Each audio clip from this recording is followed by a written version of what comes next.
I'll say this, just as it relates to the sole of the wedge, it really starts with one thing that unlocks the performance of all of this that we're going to discuss. And that is the center part of the sole and the concave nature of it. Why don't you all come in closer here so Brian can actually show us. So I'll draw a little picture. We're going to draw a picture? Yeah, why not? Oh, really?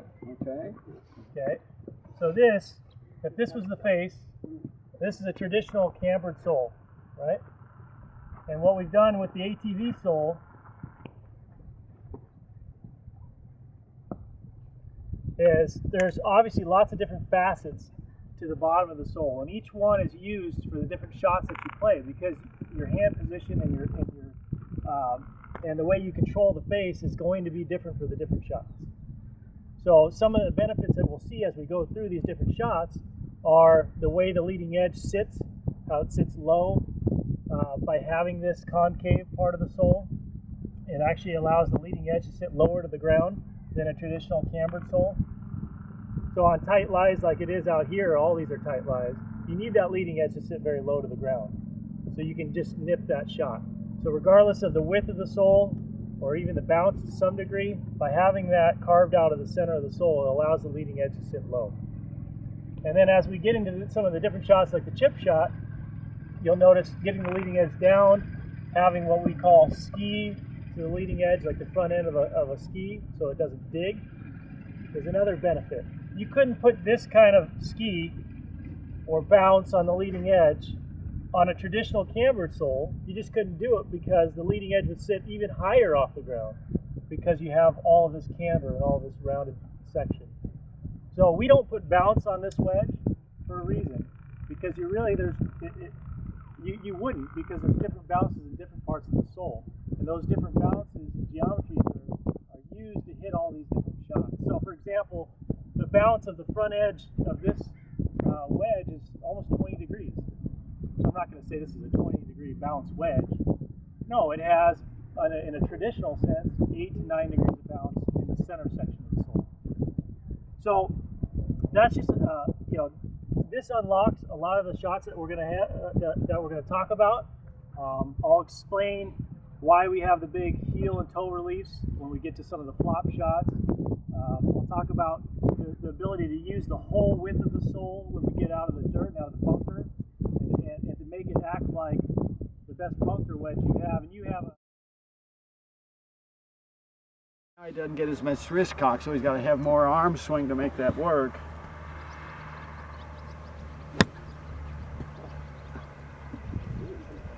It's got a lot of spin on it too.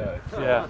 A lot of the anecdotal stories I've heard on the bunker and the feelings and sensations they get with this wedge is that you don't feel like you have to be so precise at your entry into the bunker. It feels like you have some room.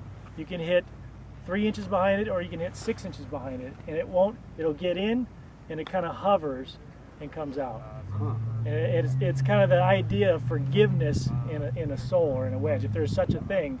That's the sensation, and that's the anecdotal stories that we were hearing. As good as CP's here, complete package. Almost. Well, let's see. Ball slightly forward in your case, huh? Yep. Okay.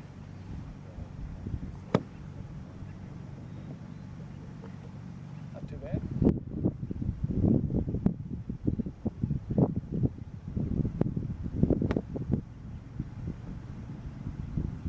Just take lessons from Mr. Flynn. Here's what I'd ask you to do. Let's move that ball back off that downhill. Going back, get the shot out.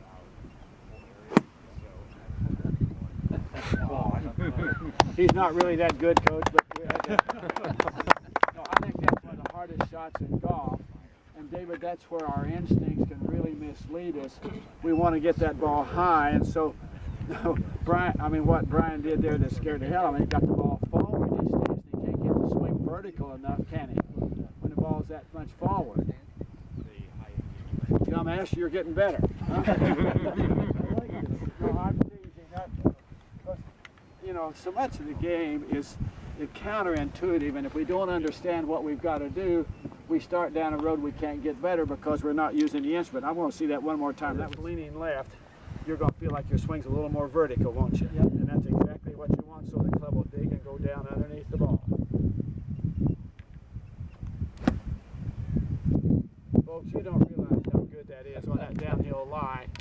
That's pretty damn impressive. Anything that would even stay on that green from this lie. What should we do to get better here, Mr. McAllister, you think? Practice the shot that put us here, because we shouldn't be here. Brian's talked a lot about the ground interaction. What we haven't heard anything about yet is actually where you hit the ball, which is the face, right?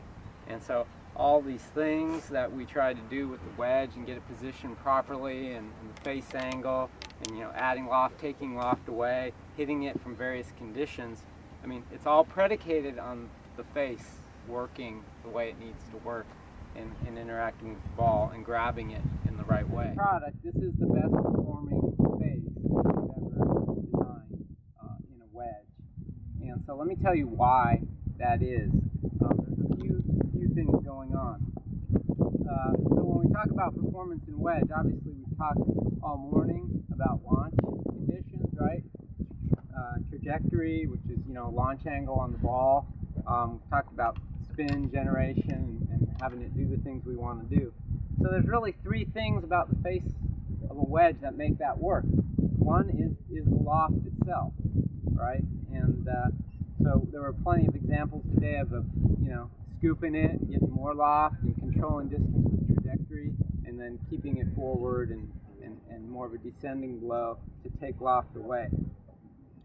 That's absolutely works, but you need the other two factors to also help control and bring consistency to how the ball comes off the face. And that's why we have grooves, and that's why we have roughness on the face. We've gone from wedges that maybe spun maybe 70% up to where we were in the past, to now we're almost back to the same performance that we had prior to the rule change.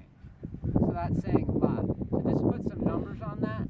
That's if you hit a wedge shot, 56-degree wedge from a nice clean lie, a dry condition, a good player can expect to get 10,000, 11,000 RPMs of spin from that type of condition. You go into the rough, and that can be cut by almost half. Okay, and so in the rough is where we do a lot of testing, because that's where the groove has the most. A difference in edge radius of 1/1000th of an inch. Okay, so the diameter of a human hair is 2/1000ths of an inch, so half that.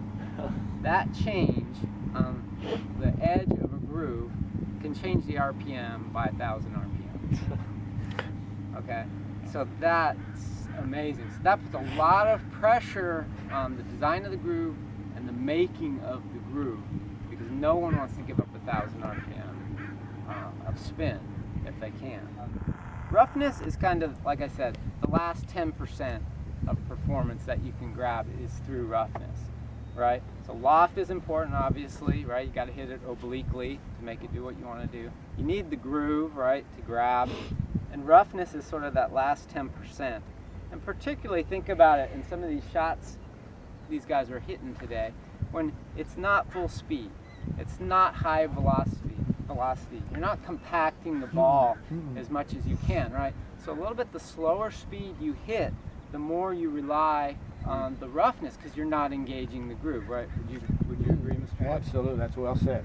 Yep. So the premium on thinking about roughness and doing it better. So we actually, if you guys look at your wedge faces, hold them up. Each of these faces has a new treatment on it that we call Microtexture. It's actually a micro-etched, chemical etch process which removes material in a pattern, a very fine pattern across the face. You can feel it with your fingernail if you rub it across. Hundreds of iterations of this, believe it or not, you know, with twice the density of these, half of these, different angles, you know, square, not square, and we did, you know, hundreds of tests to determine, okay, which gives us those things we want, right? The most grab and the most consistency across the face, and this is the pattern we came up with, and I think it's a very visual to see. So pass.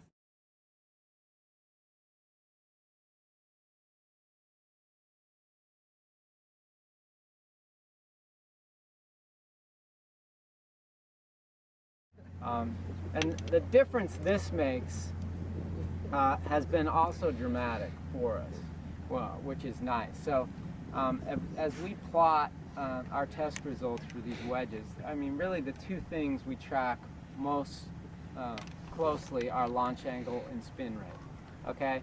And the if you track those, you can really see a trend in recent years through our product of going lower launch, higher spin.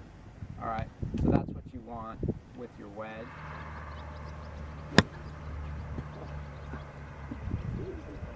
It's got a lot of spin on it too. Yeah.